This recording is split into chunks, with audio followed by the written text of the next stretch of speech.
Good afternoon, everyone. Welcome to today's Charity Village webinar. We will get started in just a moment. We just want to make sure that everyone has a chance to join us before we begin the session. We have people tuning in from across the country today, which is excellent. It's so nice to have all of you here. And with that, we will go ahead and get started. Welcome everyone to today's Charity Village webinar. My name is Mercedes and I'm the Marketing and Communications Manager with Charity Village.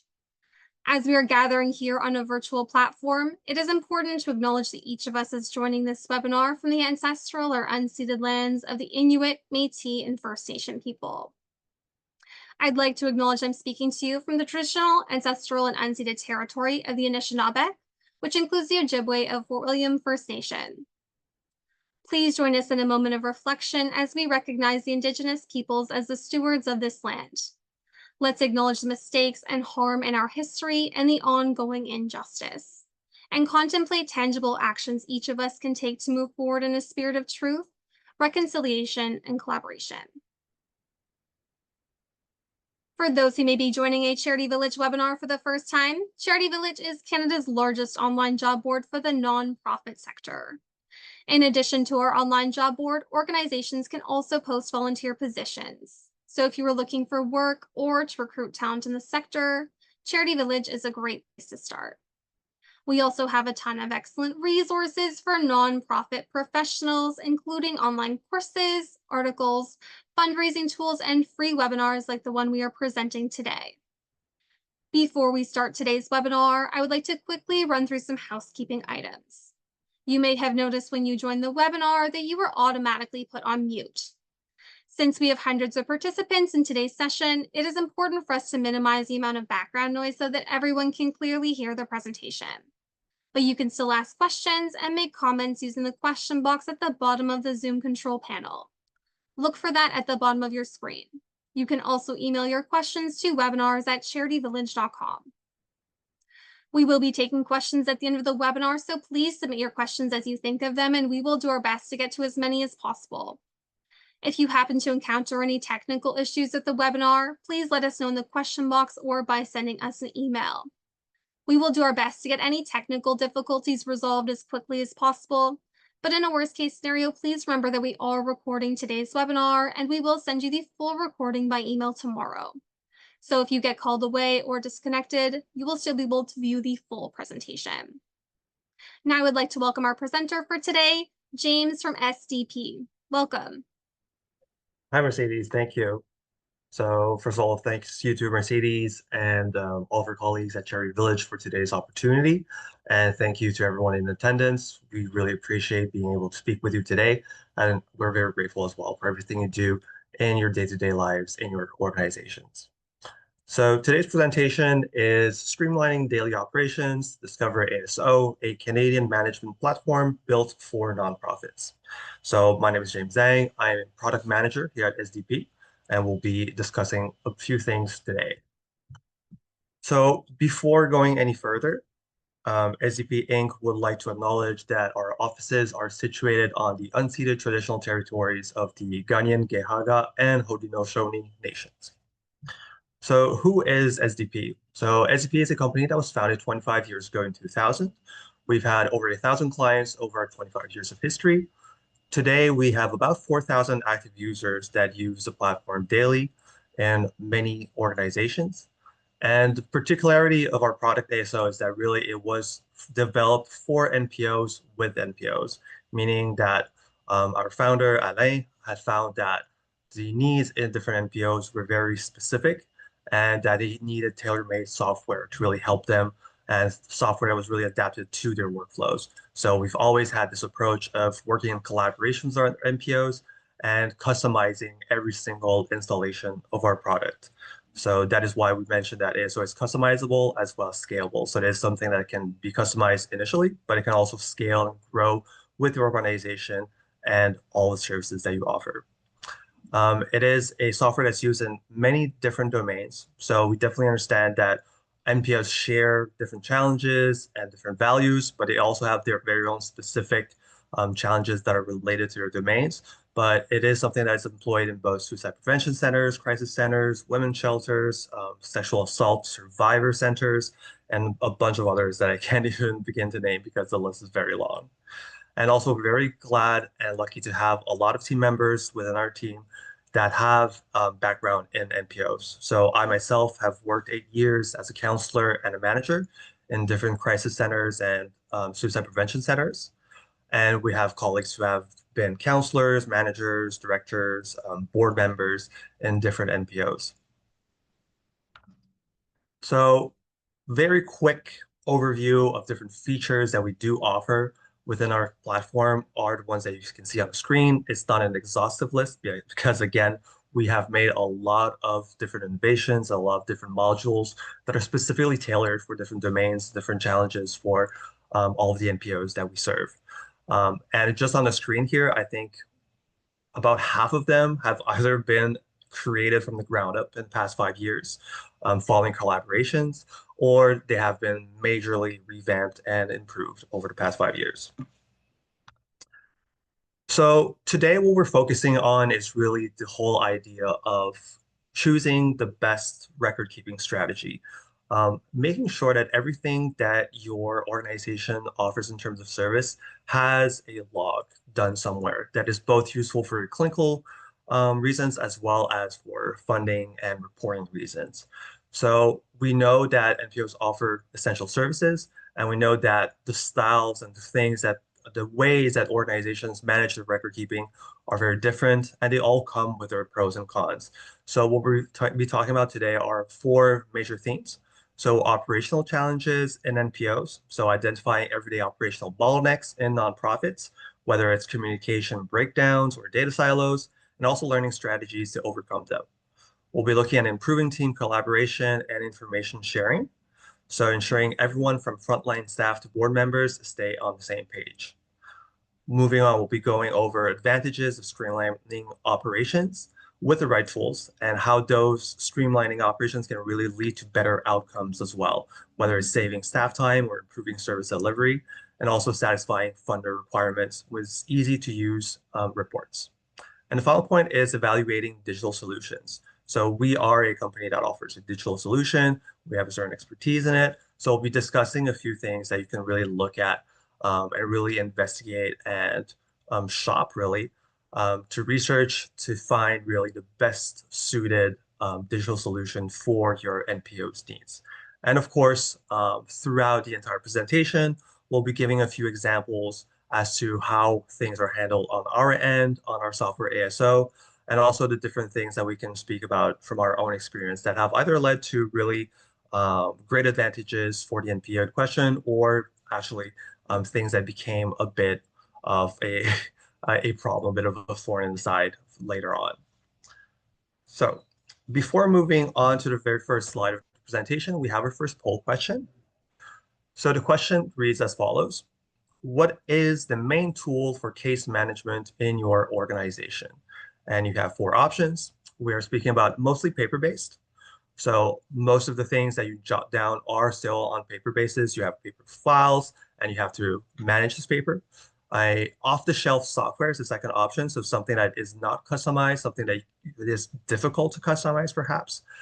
Third option is a custom software. So something that was really custom made for you and something that you can still have a say in terms of how it's displayed and how it's used. And finally, other, whether it's anything else, especially falling into this category we're talking about. Well, we're not paper-based, but we don't use a specific software. We're really using OneDrive with a lot of Word documents and Excel files. That would be a good example of other.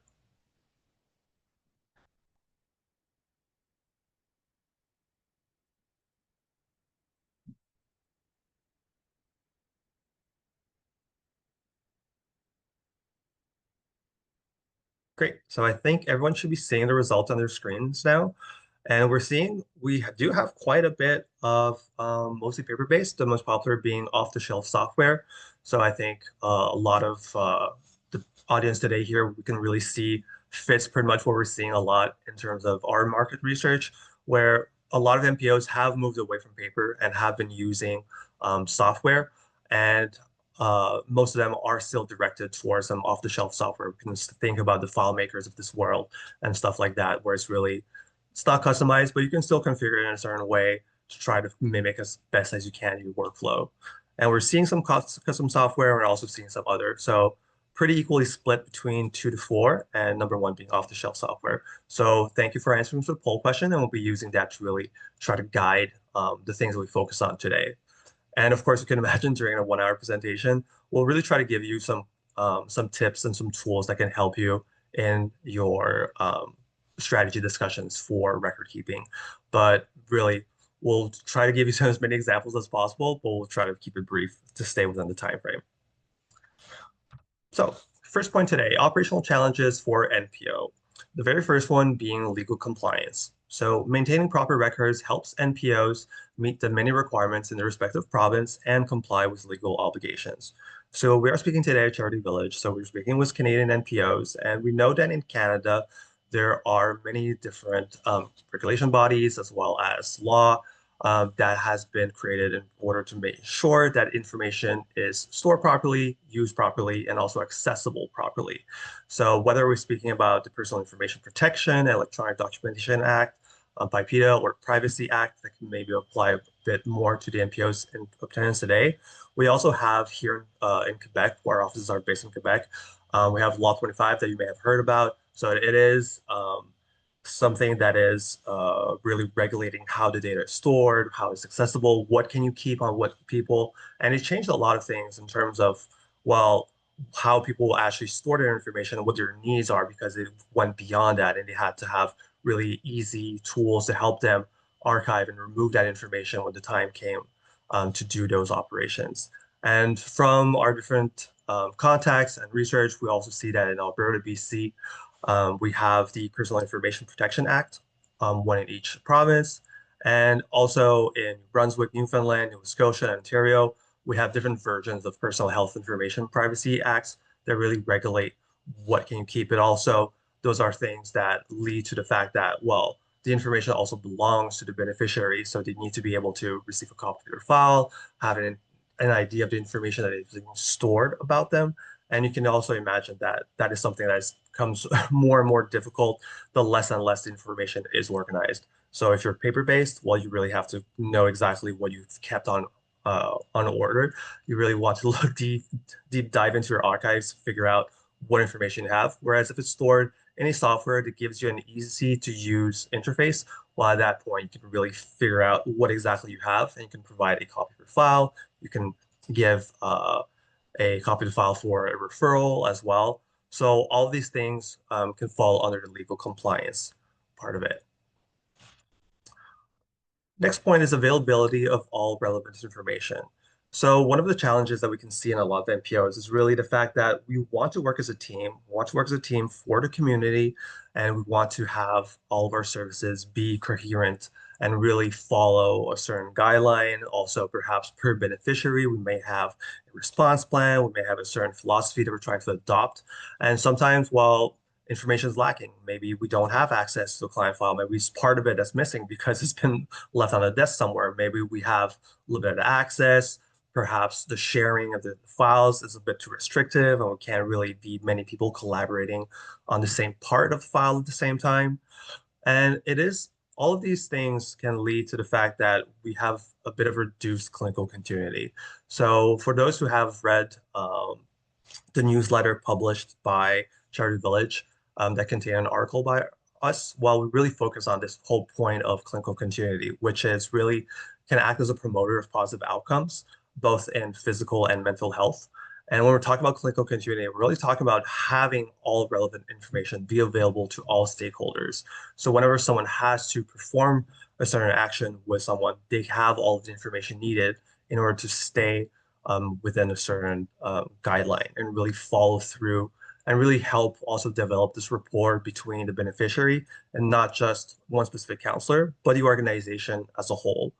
And we did some research on clinical continuity. We knew it was something that's really highly praised, and we were just a bit curious as to what academic research showed.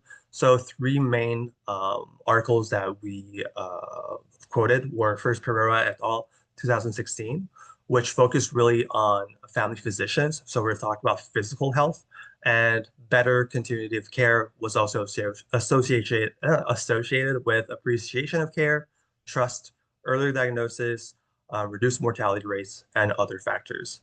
And the last two articles were from Engstrom and De Kroop, both in 2023. And in this case, we're looking more at the mental health part of it. So the first article noting that there was, among other things, a reduction in suicidal thoughts and actions, a decrease in emergency room visits, and a contribution to a better quality of life. Whereas the second article really highlighted the fact that social functioning is also positively linked to continuity experienced by the patients, and also a decrease in the severity of symptoms for people living with significant psychiatric issues.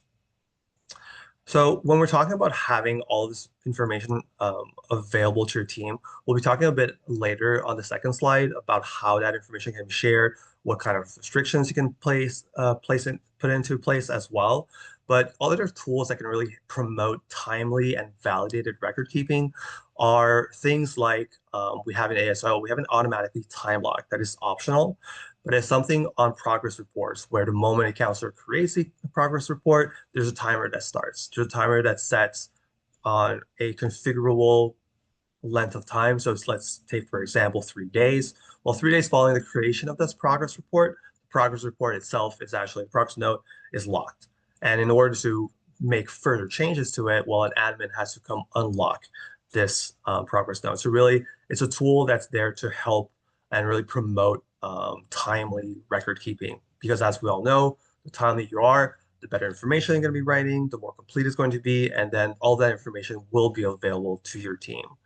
There's also validation processes. So we've seen this quite a lot in parental supervision services. So parental access rights supervision centers where in a lot of cases, the files are being asked either by the court or by the parents because they're in civil litigations.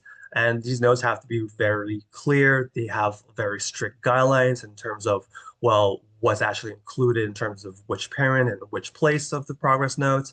And they have to be without bias. So they have a strict validation process where each and every single progress note, once it's completed, is submitted for validation by a manager. And the managers can actually either validate, so put on the stamp of approval, progress notes becomes locked, it becomes visible to anyone, but no further changes can be made. Or they can actually ask for more work to be done on the specific progress note. They can leave comments. They can leave comments in specific text fields as well. And the responders, the counselors who actually wrote this progress note can actually integrate all of these tips and all these suggestions from the manager and resubmit their progress note for validation. And you can imagine this progress can be iterated as many times as necessary until this progress note is actually validated. So we're talking about quality of data and the timeliness of the data and also having it available to an entire team. All this in order to really boost up your clinical continuity and all of the implications for your beneficiaries. Last point on this slide is efficient reporting. So good documentation allows NPOs to monitor activities, fulfill reporting requirements, and make strategic decisions for sustainability. So just a bit earlier, we were talking about the quality of the information that is being put in. So of course, this brings us to two different concepts I would like to touch on here. The quality of your platform will have a direct impact on adherence, just how much people will actually follow guidelines, will actually use the tool to its full capacity. So if you're on a paper model, well, of course, the better your form is, the more detailed it is, the better tips you're going to have in terms of cluing in your counselor that's the information that they have to write down, the fields that they have to complete, all the information that they have to jot down. In an interactive tool, well, the more interactive the form is, the more it evolves in terms of following different fields being completed, well, the more the counselors will feel that the tool is actually adapted to them and it's actually something that fits their workflow. It's not something that's imposed on them or something that's really doesn't have necessarily much use. So the more the information that's being asked of them, that's being prompted to the counselors by either the paper or the software, the better suited it is and the more ergonomic really it feels for the use, I think the better results you're going to get. And that leads to trash in, trash out. So the better information you have, the more complete it is, the more coherent it is, well, the better your reports will be. Because no matter the software, no matter the paper and the Excel sheets that come that are derived from those, um, if the information is not complete, if the information is not good, you're never going to be able to really have efficient reporting because you're going to be going back. You're going to be going back and saying, well, this information is missing from half of the entries during the year. And now, well, the first entries, they're 11, 10 months removed. We're going to have to go off of memory here and we're going to have to fill out this information. So if the information is not presented in a way that is really conducive to being used and being filled out properly, well, the less quality, the lower quality the data will be, and the more work will have to be done at the end of the year. This is also something that, in terms of softwares that have reporting features versus paper, it's time. Time is of the essence.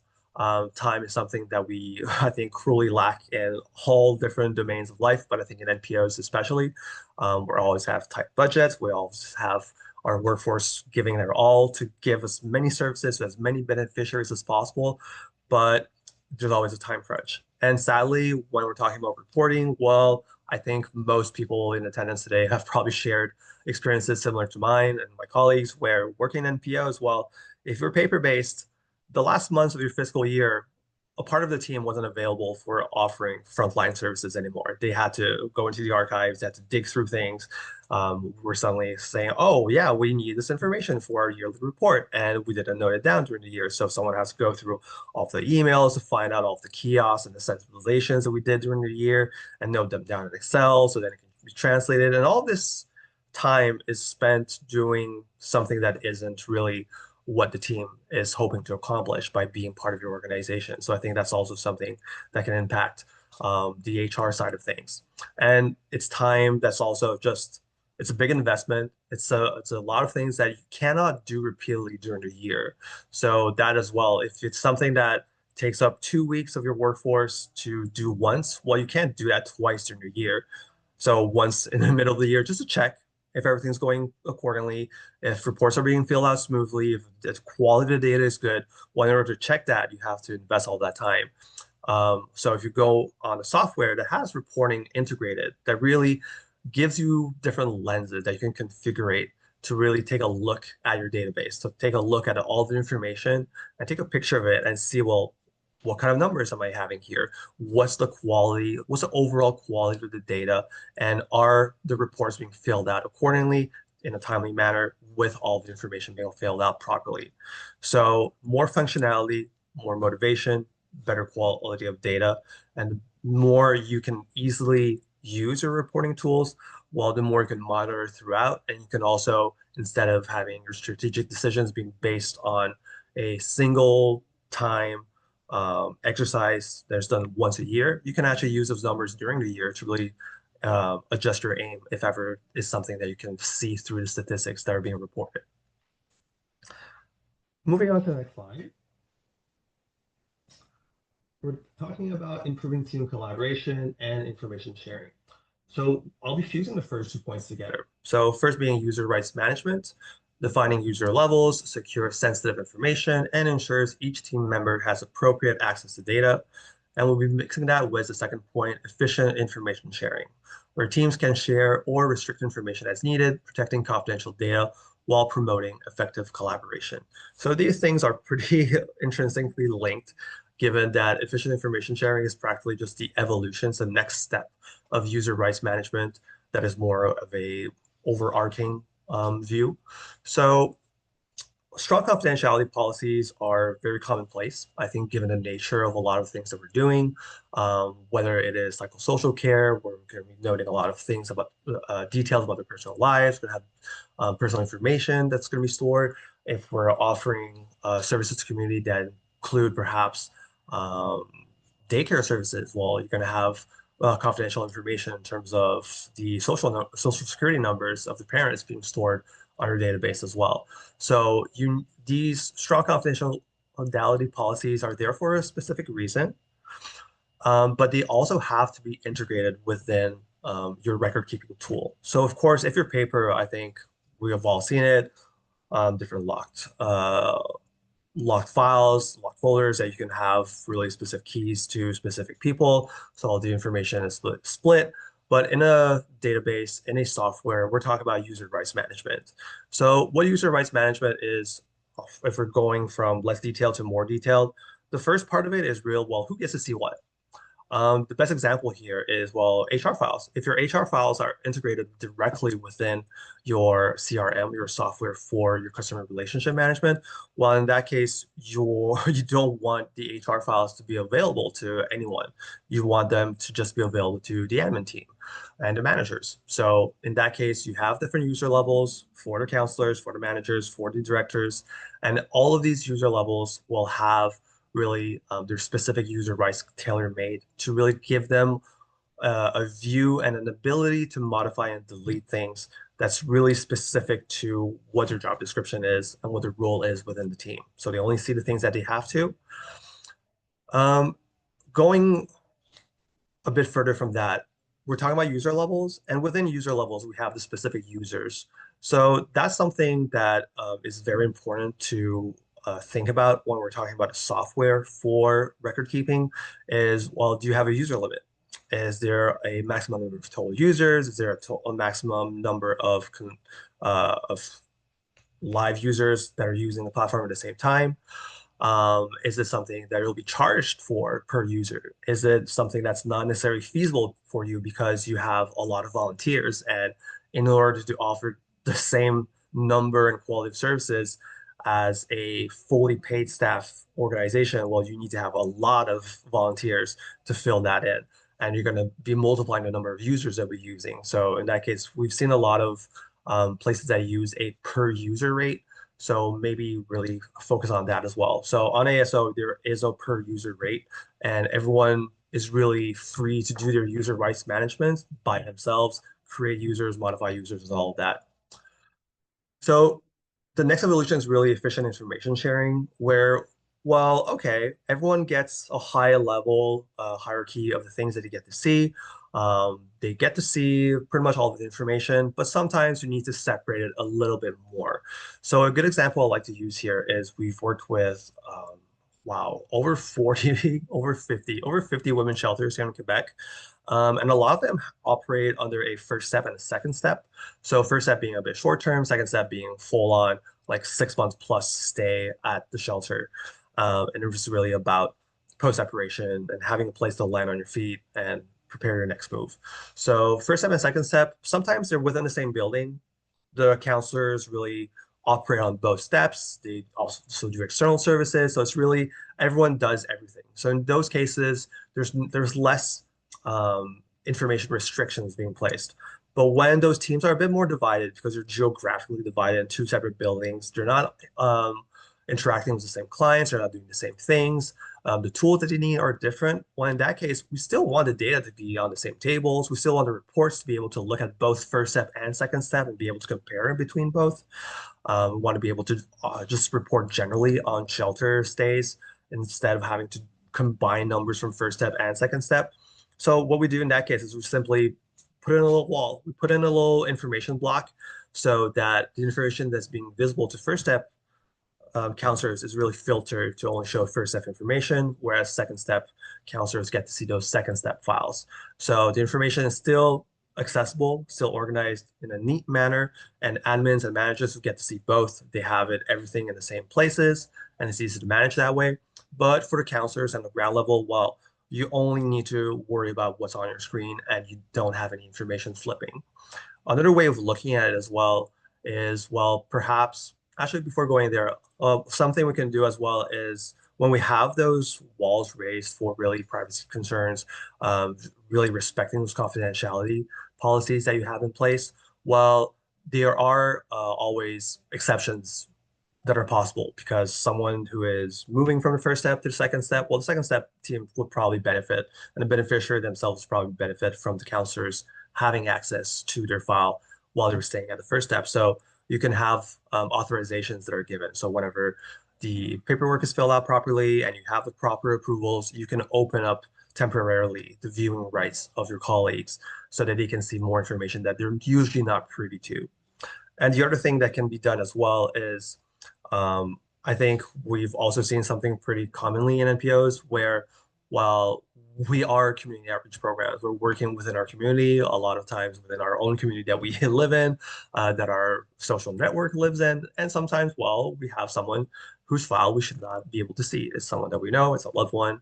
And in that case, well, depending on the business strategy that you'd be adopting, if that's a challenge for you, if that's something that can occur, well, really make sure that it's something that you can manage and something that doesn't cause a problem where you're essentially asking a specific counselor, well, try to put their blindfolds on. If the name appears on the screen, just like hide your eyes, cover your eyes, don't look at it. Or like if the paper's there, like just like shove it aside. That's not necessarily the most easiest thing to do. And of course, it's easier to be done on a software. So in software like ASO, well, we have ways of restricting specific user files from specific counselors. So when that occurs, you have ease of mind. You just configure it and that's it. They'll never see anything pertaining to that person. It's as if they don't exist on their platform. Because in ASO, while you have your own user and you can have all that customization. And while talking about users, maybe a last point before going on to timely reminders is given everyone has their own user, it's also something that's very helpful for automation. So we'll be talking about reminders as well, but we're talking about the fact that, well, if I have my own user, the system automatically knows if I'm creating a progress note, who to put as the counselor that's writing it down. So that step can be automated. The things that I see are really things that are appropriate to me. And also with the more and more restrictive privacy laws, well, in ASO at least, we have an ASO log that basically logs every single time someone connects and also every single entry that they open. So whether they open an entry, if they saved in an entry, well, that's logged out. So if ever something happens, well, managers can always use that log to see, well, who had access to the information, who accessed it, who may have modified it, are people staying within the boundaries of their ethical code. All those things can be derived from that log, but also it's really being able to comply with all of these new legislatures. So last point here, timely reminders and alerts. So as I've mentioned earlier, you can have user-specific reminders and alerts. So you can send messages, you can set reminders to yourself directly on ASO. But here, what we're talking about in terms of improving team collaboration and information sharing is really going beyond. It's really making sure that the quality of your services is up to par and that you're not losing track of the things that have to be done at a later date, that there's no things being lost in passation where one team hands it off to their second team and the information is lost. So whenever a task has to have a timely reminder, really thinking about your strategy in terms of, well, how is that going to be something that's incorporated directly in the workflow, something that's part of the routine and that you cannot miss. Because the more of these things you miss, the more outreach calls you forgot to do, the more appointments you forgot, the more things that you were supposed to do post meeting they're forgetting to do, while the less likely the outcomes will be as good as you hoped it will be. So what I'm talking about in terms of like having it directly in the workflow. Well, to take an example in ASO, we have the client file in ASO, and the vast majority of our ASOs, we have clients that do not need client files because it's really, they just need aggregate numbers. They just need like one-time use client files, basically. But in most cases, there is this client file that you can imagine is operating basically as the spine upon which you're connecting all the information that you have. And everything can be found from that client file. So both the contact information as well as a full history of all the entries that have been entered with this specific beneficiary.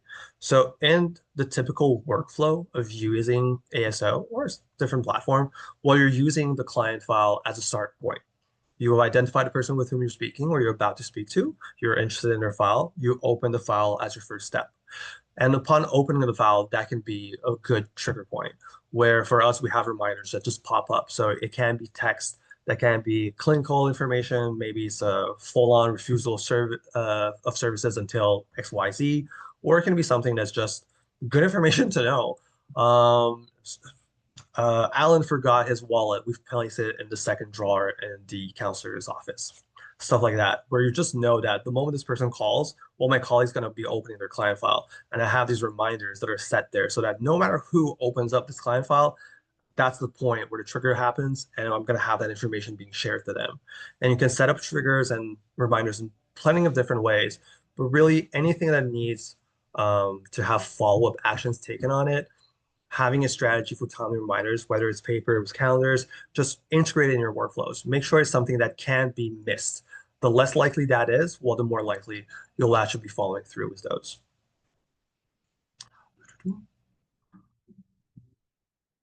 And quickly looking at my notes here, we can also,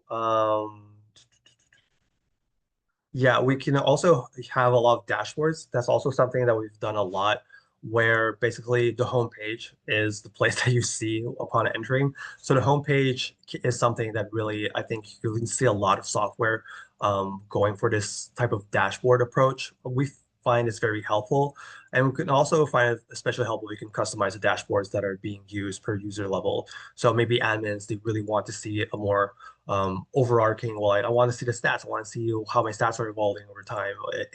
Are things really up to par? Do I have enough availability for my services to be offered and stuff like that? But you can also have reminders built into those dashboards. So the most common one being outreach calls, where you have all the outreach calls that have been scheduled within your organization being displayed in your dashboard, and they're sorted by priority and also date of the next contact. So that really helps organize the workflow. It's something that's appreciated because you don't need to do that by paper or by hand, to spend time figuring out what the priority is. That's done beforehand, and you just need to operate. And you just need to make sure that everything you do, everything that you need to adjust, will actually be beneficial to your team later on. All right, we can move on to the next slide.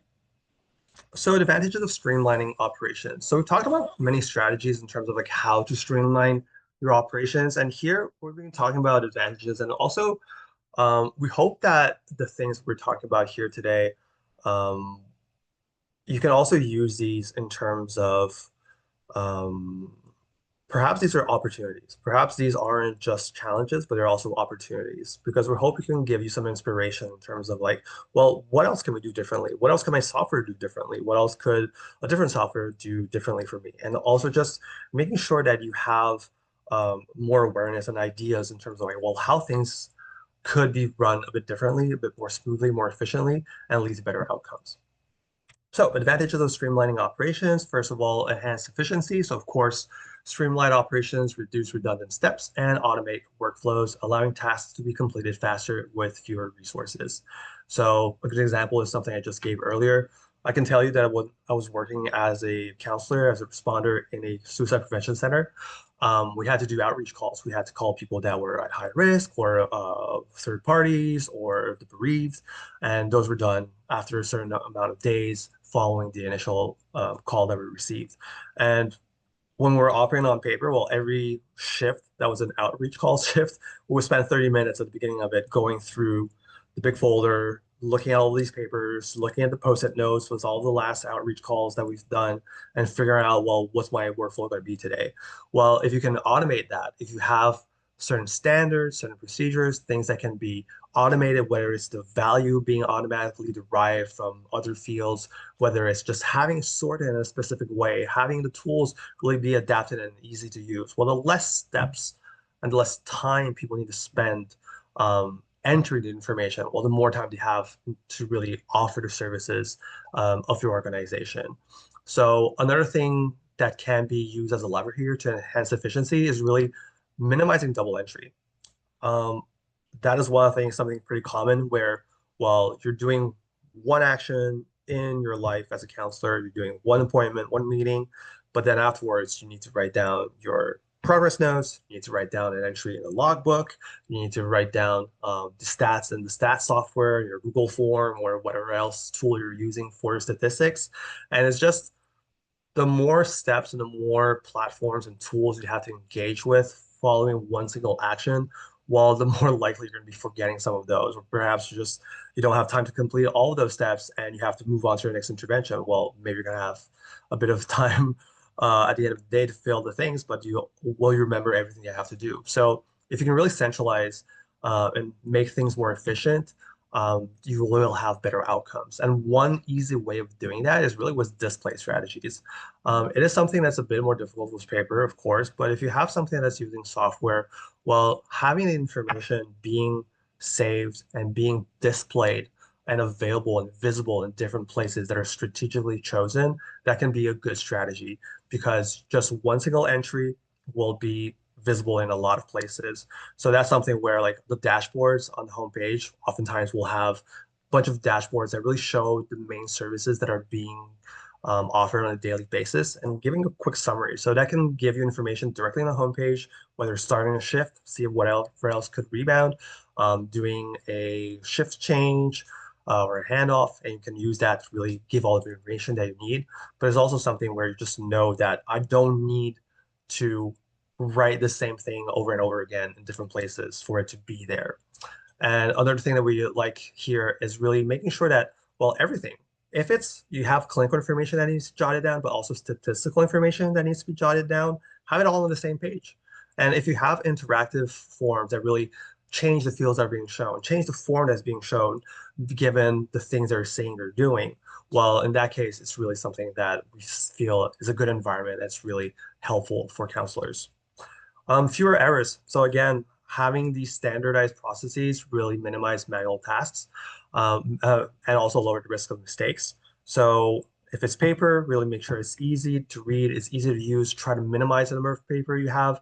I think one thing that's a bit more difficult as well with paper is that if you have a single paper that can lead to a bunch of different trajectories and you want your one single legal size, 8 size font paper to hold, well, you're only going to be using like half of the paper per interaction. And that just, you're going to be forgetting parts of it that are existing. So the more interactive, the more easy and streamlined, the better it is.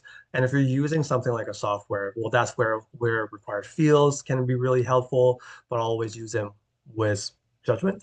And also having uniformity where, well, if you have a drop down with all of your pre-configured options, well, you know that whenever someone's selecting an option, it'll be something that you can actually digest and you won't have to make aggregates or try to understand things that have been typed wrong in an Excel sheet.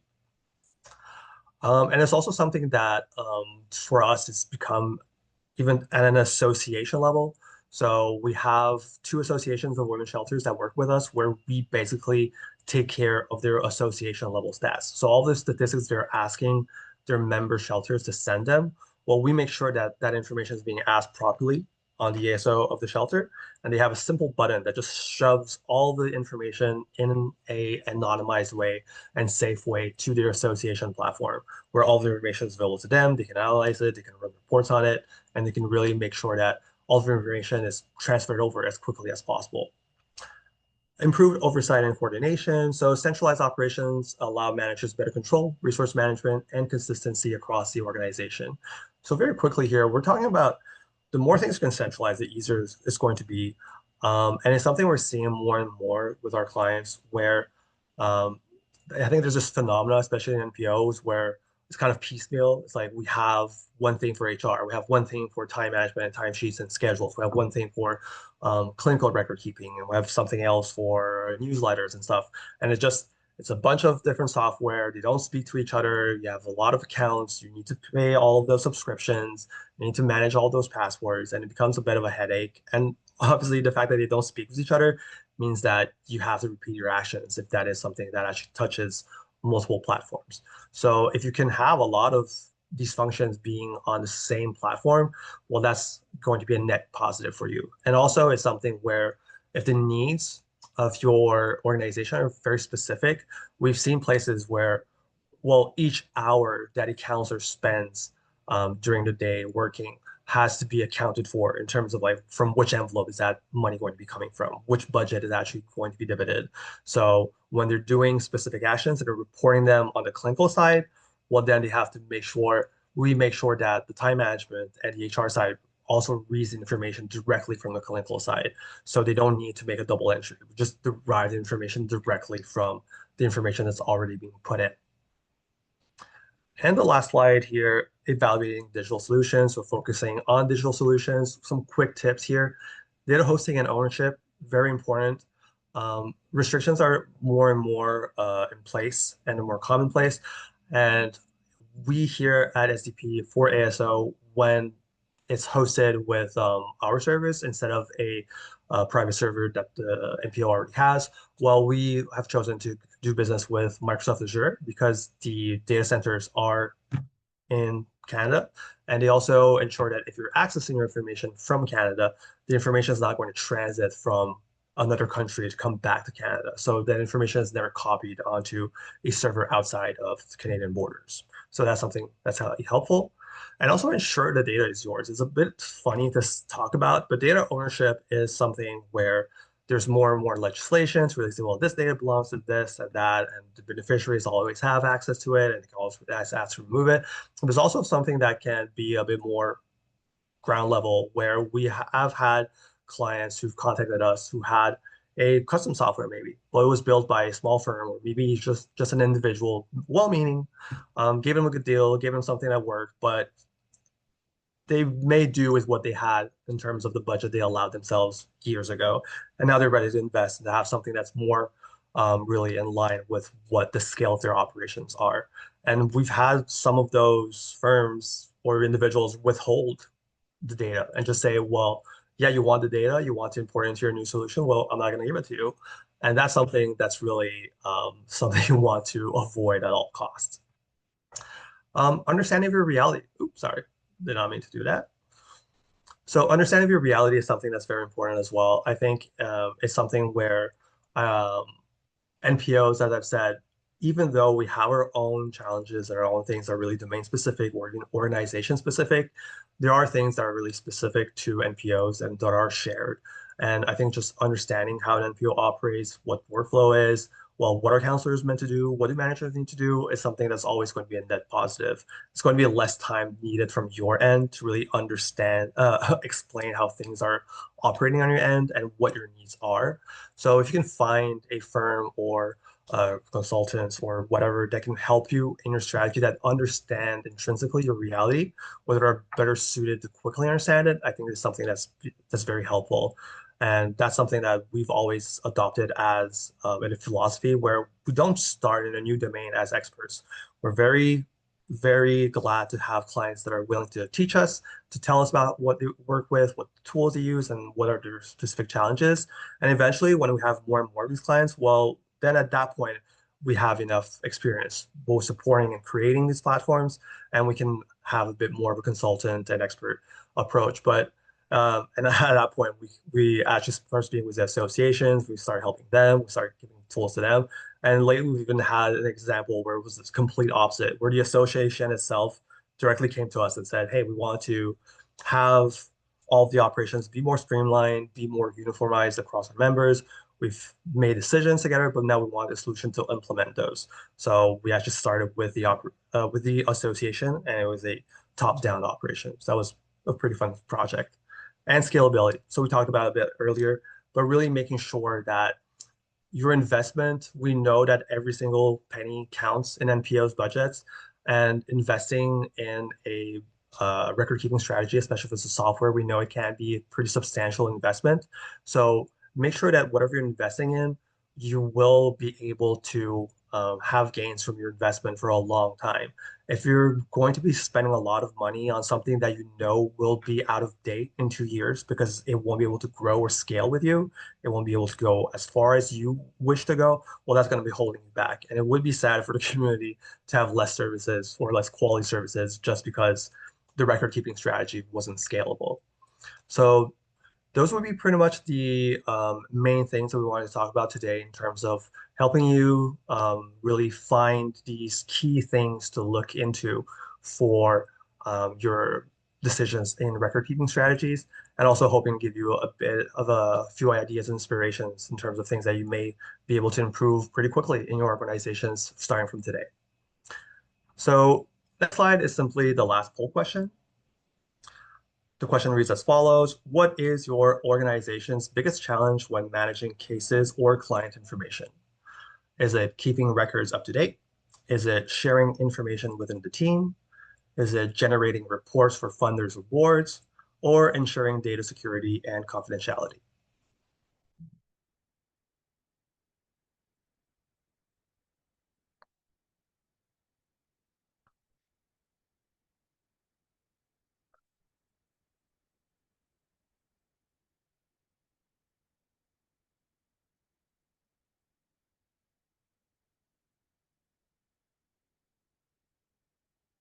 Great. So we have the answers here.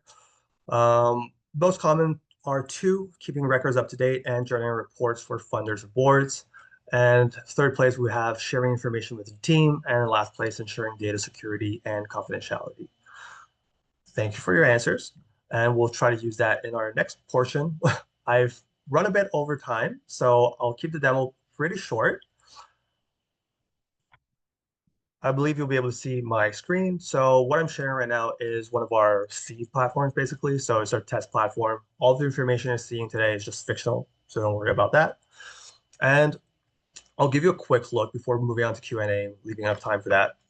So as I've mentioned, in ASO, we have dashboards. So we have dashboards, and that's one way of having that information up to date and just knowing the fact that whenever I come in, I can read the logbook and read the notice board. I know what's happening today. I can see what happened lately in the interventions and admin calls. So just having those dashboards can be very helpful. And if you're doing a bit of a deeper dive, well, if you're searching for a contact, you can search by name, by phone number, date of birth, whatever information you find is necessary. And when you do open a client file, we can see some of the things I mentioned earlier where you have reminders that will be popping up directly. So if there are reminders in the client file, they show up this way. And the client file itself, really, you have the contact information on top, but on the bottom, you have the entire history. So you can quickly tell like what's happening with this person, what's happening, what's the latest with this person, and you can open and consult any of these entries. So if you're interested in interventions, you can go into interventions tab, accommodations, accommodation tab. But essentially, all the information for this specific client will be found in her client file. And you have many different ways of looking into it. And another thing that you can do, if we touch quickly on the reports part of it, well, you can run your reports in ASO. So we have two types of reports. Generally, you have the built-in reports that just give you a tool to ask questions to your platform. So say I want to see my interventions for this period of time. I just want to see, well, what are the Oh, I was in the wrong field. Sorry. So what are the services used most commonly during this period of time? I can generate my report. I can see all the information, and I can also save my questions because all these questions, it's really, well, what am I looking for? Do I want multiple tables or just a summary table? Do I want to add filters as well? And you can save these questions and you can have summary reports as well.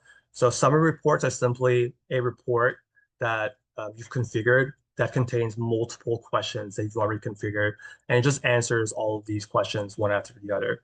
So most of the needs that our clients have can be fulfilled with these reports, but if they go a bit beyond and we need to do a bit more analysis and really cross analyzing things, well, we can make custom reports as well. And those can be pretty complicated when the requirements are pretty complicated. So I think we have a few minutes for the Q&A part. So I think my team has chosen some questions for me.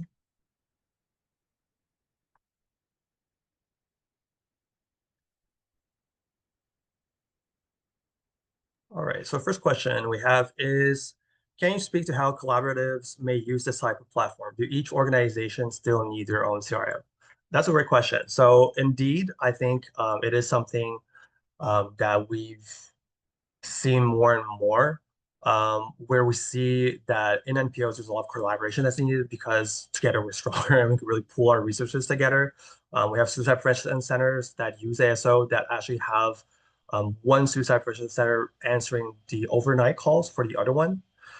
So they have this agreement, and we've built their platforms in a way that they can actually send over the information back to the original suicide prevention center with just a button. So I think it's something that is really, it can be done in a custom way, but if you're going a bit more generally, one of the things that can be done here is just ensuring that you have comparable data. So if you have reports that are very similar, that use the same categories, well, just making sure that you still use those same categories, make it so that you can compare things more easily. And maybe that analysis can lead you to find more avenues for collaboration.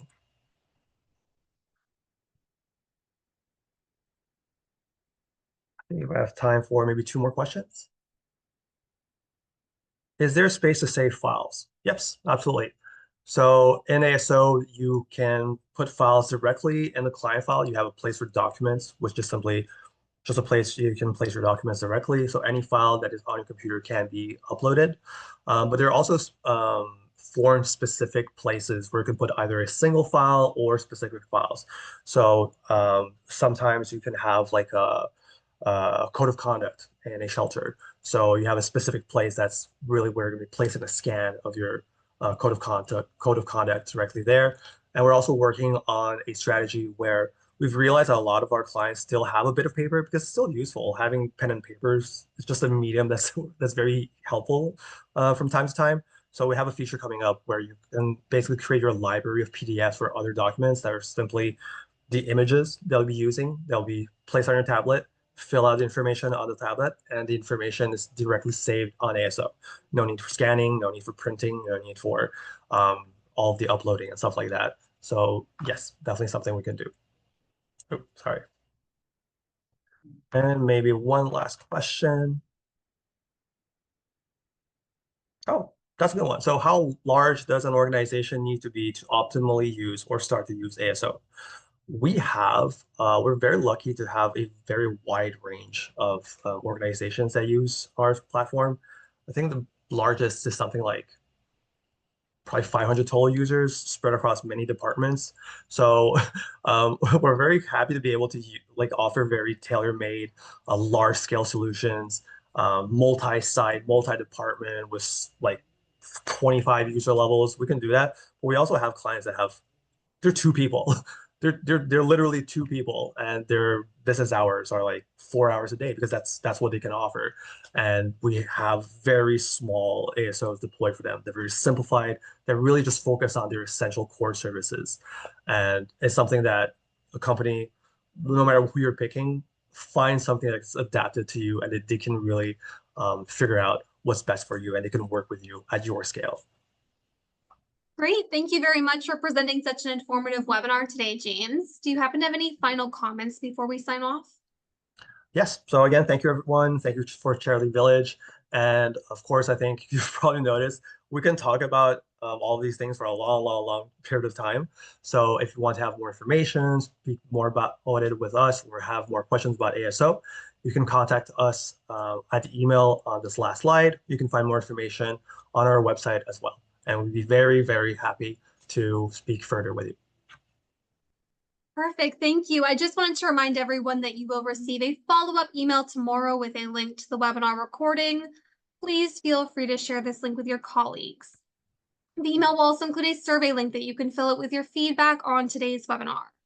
You should see a survey link pop up right here in Zoom following the session as well. On behalf of Charity Village, thank you so much for joining us today. I hope you'll join us for our next free webinar, Giving Tuesday Reloaded. You can find more information on this and all of our upcoming webinars at charityvillage.com/webinars. Thanks again for joining us. I hope that you enjoy the rest of your day.